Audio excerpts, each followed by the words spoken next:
Magandang araw sa inyo mga boy. Welcome back ulit sa ating channel. At sa video ito, update muna tayo sa PBA team standings as of January 12, 2024. Okay, so sino-sino na nga ba yung pasok sa playoffs at nakakuha ng twice to beat advantage? Okay, so una na dyan mga boy, number 1 sa standings and makakuha ng twice to beat advantage ang Magnolia Chicken Templados Hotshots with 9-2 win-loss record. Okay? Ngayon, pangalawa naman dyan, ang Phoenix Fuel Masters with 8-2 win-loss record. Although, hindi pa sure, okay, kung sila nga ba yung makakuha ng last twice to beat advantage papasok ng playoffs. Dahil once na matalo sila sa last game nila, magiging 8-3 yung win-loss record nila.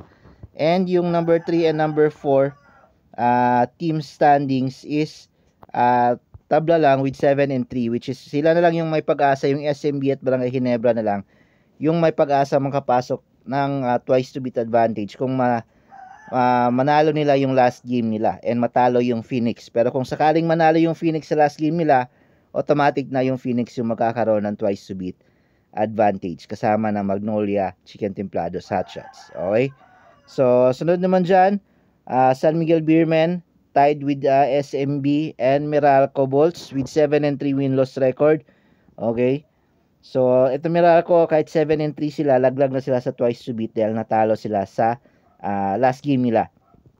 Okay, next is Northport, pasok na rin to sa playoffs with 6-5 win-loss record. Rain or Shine, 5-5 win-loss record. I think pasok na rin to kung mananalo sila sa last game nila dahil sila yung hottest team ngayon with 5-game winning streak. And then yung TNT Tropang Giga with 4-6, may pag-asa pa sila guys, kasama yung NLEX Road Warriors with 4-6 win-loss record. Nandyan naman sa mga laglag na teams yung Terrafirma Jeep with 2-8, Blackwater Bossing with 1-9, and Converge Fiber Xers with 1-9. So marami nagsasabi na yung Converge is papababa sila ngayon ng standings para maging number 1, makuha nila yung number 1 pick next draft, which is yung target nila si Justin Baltasar. So yan yung updated PBA team standings as of January 12, 2024. Maraming salamat sa panonood.